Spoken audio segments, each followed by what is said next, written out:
I've had this feeling ever since Mark Davis took over the team that the other owners would just as soon be done with him. I just feel like it's a matter of time before they make a move on Mark Davis. The NFL and its media outlets like the New York Times want you to believe the Raiders are so dysfunctional and they're more dysfunctional than any other NFL team. What is their evidence? Wage claims by former cheerleaders and former employees of their team. But every single NFL team has had class action lawsuits against them by cheerleaders and has had labor disputes with former employees. One former Raiderette even opted out of a $1.25 million class action lawsuit because she says it doesn't go far enough, it doesn't include the entire NFL, and the lawsuit only included the Raiders. In 2014, when the Oakland Raiders settled with the former cheerleader, it also triggered similar lawsuits to the Buffalo Bills, the New York Jets, Cincinnati Bengals, and the Tampa Bay Buccaneers. In 2018, a former Saints cheerleader accused the team of gender discrimination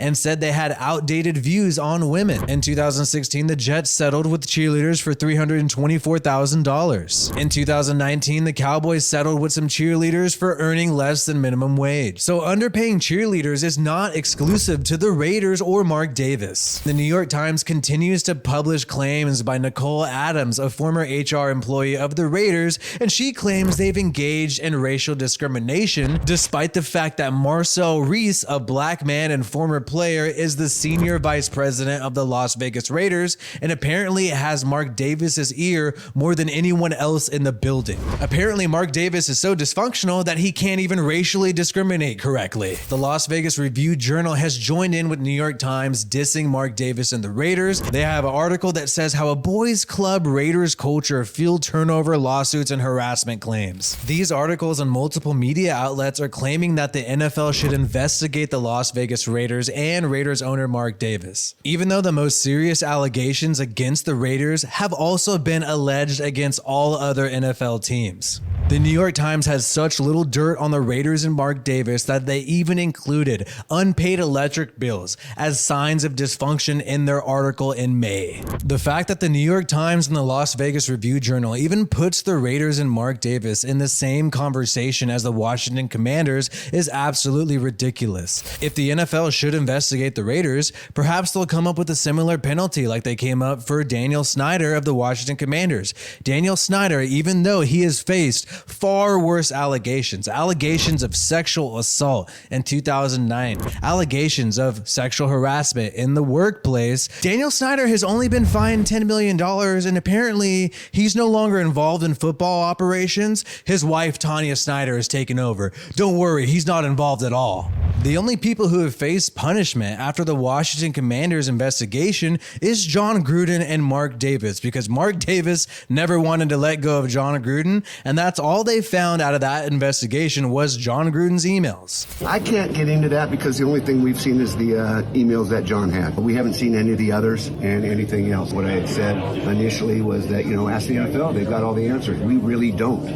The other owners would just as soon be done with him, but they don't know how to make it happen. They're going to welcome the opportunity to shed him and to have someone in a much better position to capitalize on the Las Vegas market, in their estimation, swoop in and take over that team. So what is this all about? This is all about the NFL wanting to remove Mark Davis as owner of the Raiders. Getting rid of John Gruden was the first domino to fall. The same publication that leaked John Gruden's emails, the New York Times, is now publishing hit pieces against the Raiders and Mark Davis not even a year after leaking John Gruden's emails. Never forget, Roger Goodell and people within the NFL were trying to move the Raiders to St. Louis in 2014 and also trying to remove Mark Davis as owner.